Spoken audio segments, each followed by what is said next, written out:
আমরা মা কালীর রূপটাকে একটুখানি চিন্তা করি।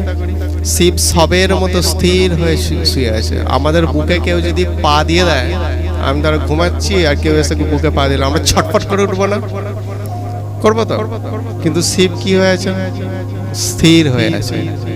আর মা কালী তার বুকের ওপর দাঁড়িয়েছে, দাঁড়িয়েই জিভ বার করছে, পাটা সরিয়ে নিয়ে জিভ বার করছে, এই কি করলাম, ছি। সেটা নয়, হ্যাঁ অবশ্যই। কিন্তু তিনি কি করছেন? তিনি শুয়ে আছেন আর মা কালী দাঁড়িয়েই আছেন। জগৎকে আবার সেই রূপে বলছে, এই রূপে পূজা করো। স্বামীর বুকে পা দিয়ে বলছে যে এটা পূজা করো। অ্যাকচুয়ালি দেখো, যেটা শক্তি, শক্তি শক্তির কোনো ভেদ হয় না, কিন্তু তার রূপান্তর হয়, একটা রূপান্তর হয়। শিব হচ্ছে স্থিতি শক্তি। জগৎ পরিচালনার সমস্ত শক্তি সেখান থেকেই উৎপন্ন হচ্ছে। হ্যাঁ, আর দুর্গা হচ্ছেন বা কালী হচ্ছেন কি? গতিশক্তি। স্থিতিশক্তির উৎপত্তি গতিশক্তি, মানে গতিশক্তির উৎপত্তি স্থিতিশক্তি থেকে। এটা সায়েন্স বলে না?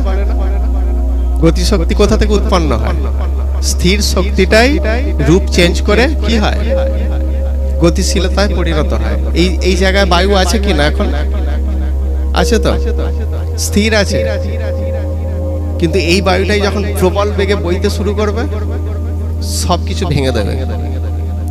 শিব আশুতোষ, শান্ত, সদাশিব। হ্যাঁ, তার বুক থেকে প্রয়োজনে কি করা হচ্ছে? তিনি এক বিশেষ রূপ ধারণ করে জগৎকে ধ্বংস করছেন, বিনষ্ট করছেন। আসরিক শক্তি, আসরিক শক্তির বিনাশ ঘটাচ্ছেন।